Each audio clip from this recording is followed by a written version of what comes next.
Roughing It by Mark Twain, Chapter 67. I still quote from my journal.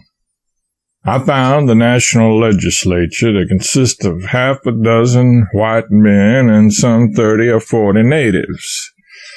It was a dark assemblage. The nobles and ministers, about a dozen of them altogether, occupied the extreme left of the hall, with David Kalakaua, the king's chamberlain, and Prince William at the head. The president of the assembly, His Royal Highness M. Kakanoa is not of the blood royal. He derives his princely rank from his wife, who was a daughter of Kamehameha the Great. Under other monarchies, the male line takes precedence of the female in trace and genealogies. But here the opposite is the case. The female line takes precedence. The reason for this is exceedingly sensible, and I recommend it to the aristocracy of Europe. They say it is easy to know who a man's mother was, but, etc., etc., and the vice president, the latter a white man, sat in the pulpit, if I may so term it. The president is the king's father. He is an erect, strongly built, massive-featured, white-haired, tawny old gentleman of 80 years of age or thereabouts. He was simply but well-dressed in a blue cloth coat and white vest and white pantaloons, without spot, dust, or blemish upon them. He bears himself with a calm, stately dignity, and is a man of noble presence. He was a young man and a distinguished warrior under that terrific fighter, Kamehameha I, more than half a century ago. A knowledge of his career suggested some such thought as this. This man, naked as the day he was born, and war club and spear in hand, has charged at the head of a horde of savages against other hordes of savages more than a generation and a half ago, and reveled in slaughter and carnage, has worshipped wooden images on his devout knees, has seen hundreds of his race offered up in heathen temples as sacrifices to wooden idols, at a time when no missionary's foot had ever pressed this soil, and he had never heard of the white man's God, has believed his enemy could secretly pray him to death, has seen the day in his childhood when it was a crime punishable by death for a man to eat with his wife, or for a plebeian to let his shadow fall upon the king.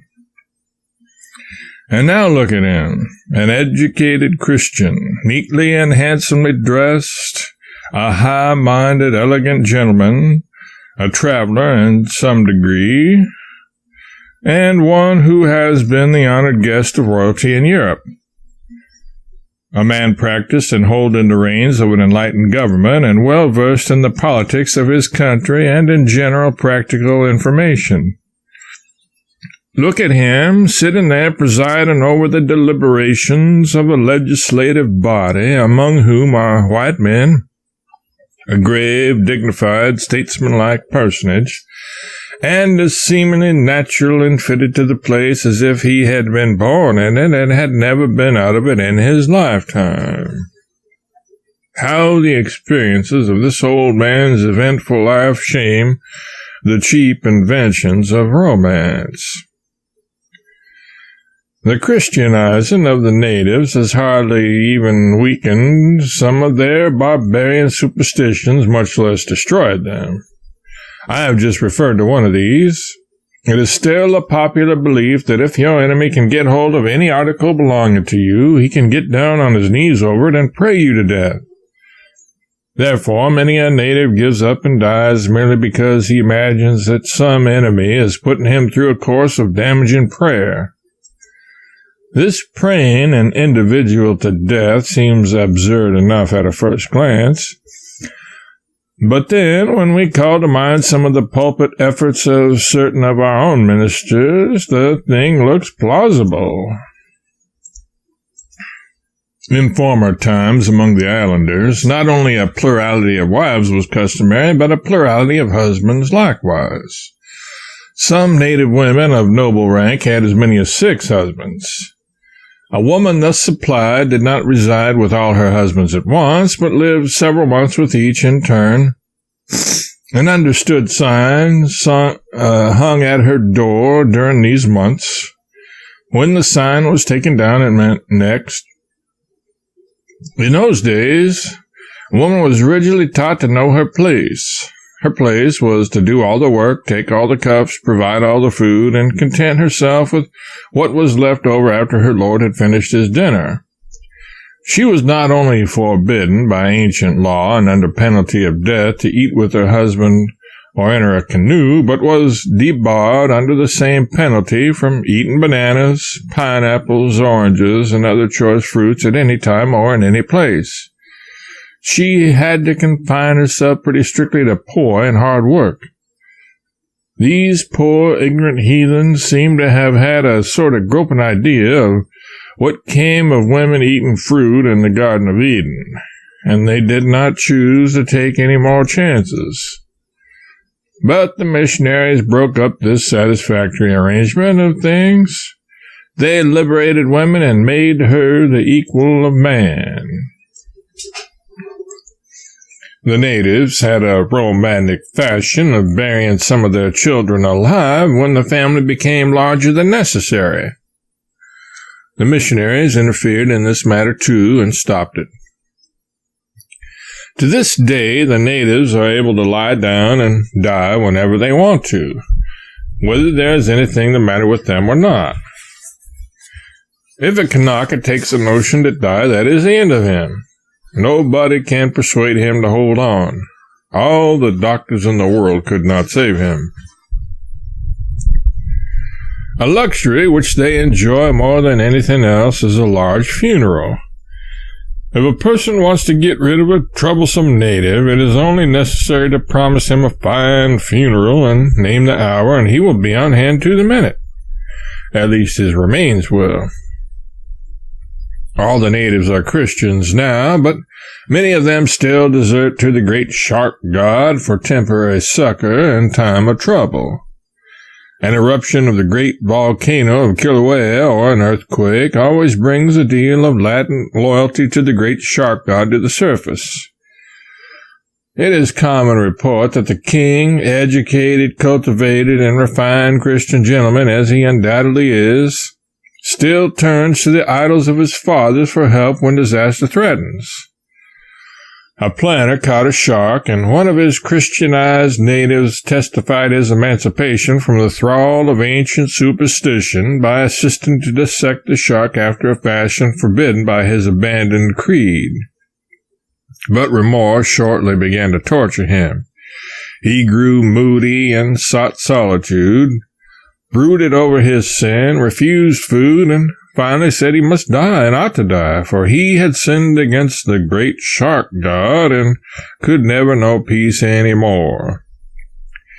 He was proof against persuasion and ridicule, and in the course of a day or two took to his bed and died, although he showed no symptom of disease. His young daughter followed his lead and suffered a like fate within the week. Superstition is ingrained in the native blood and bone, and it is only natural that it should crop out in time of distress. Wherever one goes in the islands, he will find small piles of stones by the wayside, covered with leafy offerings placed there by the natives to appease evil spirits or honor local deities belonging to the mythology of former days. In the rural districts of any of the islands, the traveler hourly comes upon parties of dusky maidens bathing in the streams or in the sea, without any clothing on, and exhibiting no very intemperate zeal in the matter of hiding their nakedness.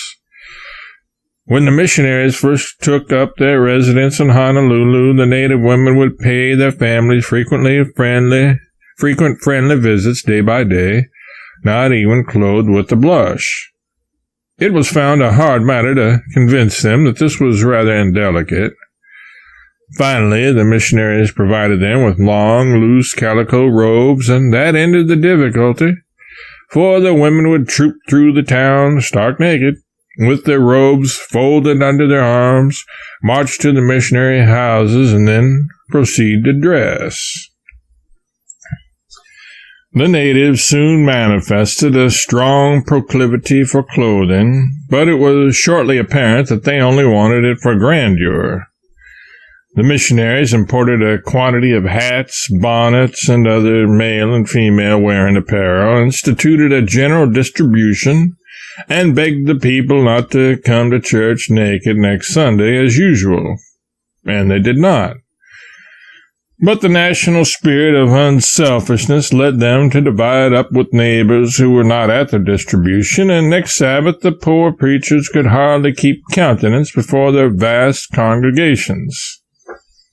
In the midst of the reading of a hymn, a brown, stately dame would sweep up the aisle with a world of airs, with nothing in the world on but a stovepipe hat and a pair of cheap gloves. Another dame would follow, tricked out in a man's shirt and nothing else. Another would enter with a flourish, with simply the sleeves of a bright calico dress tied around her waist and the rest of the garment dragging behind like a peacock's tail off duty. A stately buck Kanaka would stalk in with a woman's bonnet on, wrong side before. Only this and nothing more. After him would stride his fellow with the legs of a pair of pantaloons tied around his neck, the rest of his person untrammeled. In his rear would come another gentleman simply gotten up in a fiery necktie and a striped vest. The poor creatures were beaming with complacency and wholly unconscious of any absurdity in their appearance. They gazed at each other with happy admiration, and it was plain to see that the young girls were taking note of what each other had on as naturally as if they had always lived in a land of Bibles and knew what churches were made for. Here was the evidence of a dawning civilization. The spectacle which the congregation presented was so extraordinary and withal so moving that the missionaries found it difficult to keep to the text and go on with the services.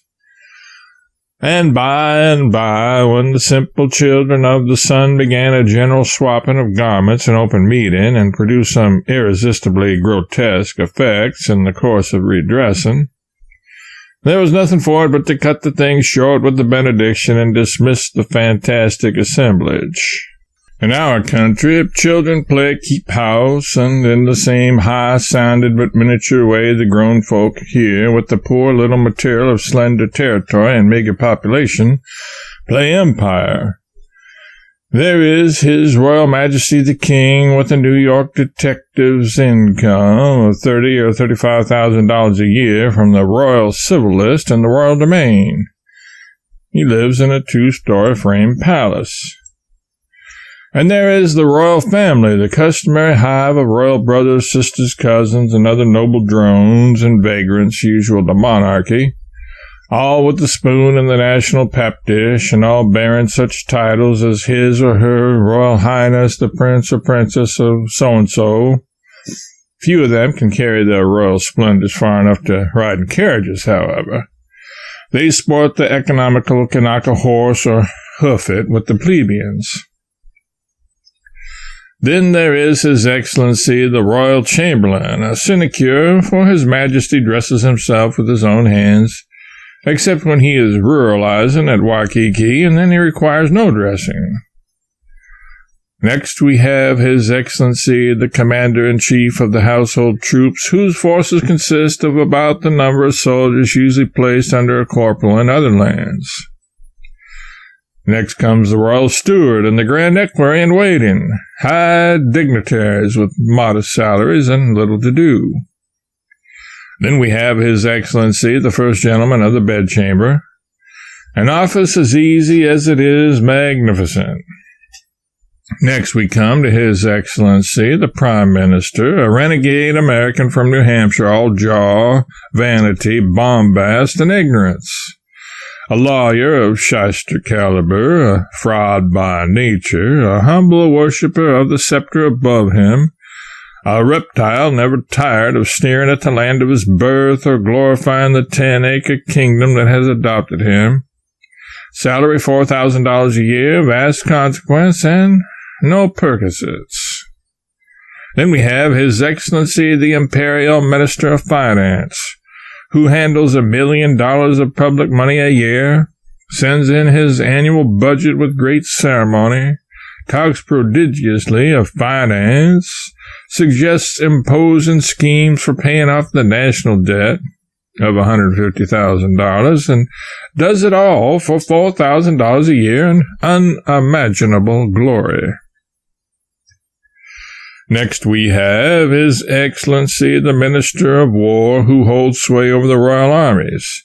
They consist of 230 uniformed Kanakas, mostly brigadier generals, and if the country ever gets into trouble with a foreign power, we shall probably hear from them.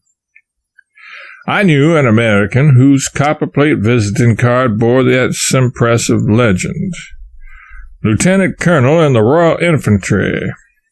To say that he was proud of this distinction is stating it but tamely. The Minister of War has also in his charge some venerable swivels on Punch Bowl Hill, wherewith royal salutes are fired when foreign vessels of war enter the port.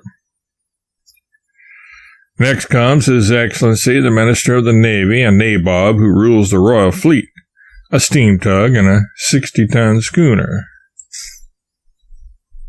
Next comes His Excellency the Minister of the Navy, a nabob who rules the royal fleet, a steam tug and a 60-ton schooner. And next comes His Grace the Lord Bishop of Honolulu, the chief dignitary of the established church. For when the American Presbyterian missionaries had completed the reduction of the nation to a compact condition of Christianity, native royalty stepped in and erected the grand dignity of an established Episcopal church over it, and imported a cheap ready-made bishop from England to take charge. The chagrin of the missionaries has never been comprehensively expressed to this day, profanity not being admissible. Next comes His Excellency the Minister of Public Instruction. Next, Their Excellencies the Governors of Oahu, Hawaii, etc., and after them a string of high sheriffs and other small fry too numerous for computation. Then there are Their Excellencies the Envoy Extraordinary and Minister Plenipotentiary of His Imperial Majesty the Emperor of the French, Her British Majesty's Minister, the Minister Resident of the United States, and some 6 or 8 representatives of other foreign nations, all with sounding titles, imposing dignity, and prodigious but economical state. Imagine all this grandeur in a playhouse kingdom whose population falls absolutely short of 60,000 souls. The people are so accustomed to 9-jointed titles and colossal magnates that a foreign prince makes very little more stir in Honolulu than a Western congressman does in New York. And let it be borne in mind that there is a strictly defined court costume of so stunning a nature that it would make the clown in a circus look tame and commonplace by comparison. And each Hawaiian official dignitary has a gorgeous vari-colored gold-lace uniform peculiar to his office. No 2 of them are alike, and it is hard to tell which one is the loudest. The king had a drawing room at stated intervals like other monarchs, and when these varied uniforms congregate there, weak-eyed people have to contemplate the spectacle through smoked glass. Is there not a gratifying contrast between this latter-day exhibition and the one the ancestors of some of these magnates afforded the missionaries the Sunday after the old-time distribution of clothing? Behold what religion and civilization have wrought.